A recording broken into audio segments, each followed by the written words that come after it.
이게 보통 우리가 상식적으로 알고 있는 것은요. 비행기가 출발하기 전에 이제 항공권을 취소하면 위약금을 제외하고 돌려받을 수 있죠. 이건 우리가 상식적으로 알고 있습니다. 그런데 출발하기 전에도요. 사실상 항공권을 취소하지 못해도 일부 금액을 돌려받을 수 있거든요. 예. 우리가 구매하는 항공권 가격에는요. 여러 가지가 포함되어 있습니다. 바로 항공사가 책정하는 운임이 있고요. 그다음에 공항공사와 정부에 내는 공항시설 이용료, 유류할증료, 출국 납부금 등이 포함되어 있죠.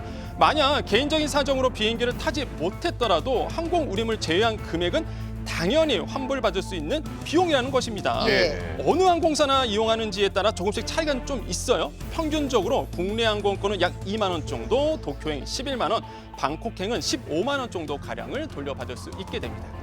아니 몇 개월 전에 항공권을 놓쳤다 하면 이렇게 좀 시간이 오래된 것도 환불받을 수 있을까요? 네, 그렇습니다. 먼저 본인이 예약한 항공권에 대해서 먼저 보셔야 됩니다. 왜냐하면 이게 1년 동안은 시효가 이제 완성이 되기 때문에 사실상 1년치 된다 그러면 이제 돌려받을 수 있고요. 1년이 넘어간다. 그러면 사실상 이제 돌려받지 못하는 경우가 있는데요. 그렇기 때문에 내 예약의 항공권이 1년 안에 있는지를 꼭 보셔야 되겠습니다. 또 소멸시효가 남아있을 경우 일정 수수료를 부담하면 새로운 항공권으로 변경해서 사용도 가능하고요. 항공사 특가 할인이라든지 항공권에 대한 조금씩 차이가 있다 보니까 이런 부분, 이런 항공사 규정도 꼼꼼히 체크를 하셔야 되겠습니다. 네, 이게 항공사의 돈이 아니라 사실 당연히 돌려줘야 되는 건데 그렇죠. 1년이라는 시효가 있는 것도 좀 이해는 안 가거든요. 근데 지금까지는 그랬어요. 그런데 이제는 1년 쇼가 아니라 이제 5년 쇼로 바뀔 가능성이 굉장히 높아졌습니다. 실제 이제는 많은 사람들이 잘 몰라서 돌려받지 못한 금액은요. 그동안 항공사에서 잡수익으로 편입시켜 왔습니다. 이 명목이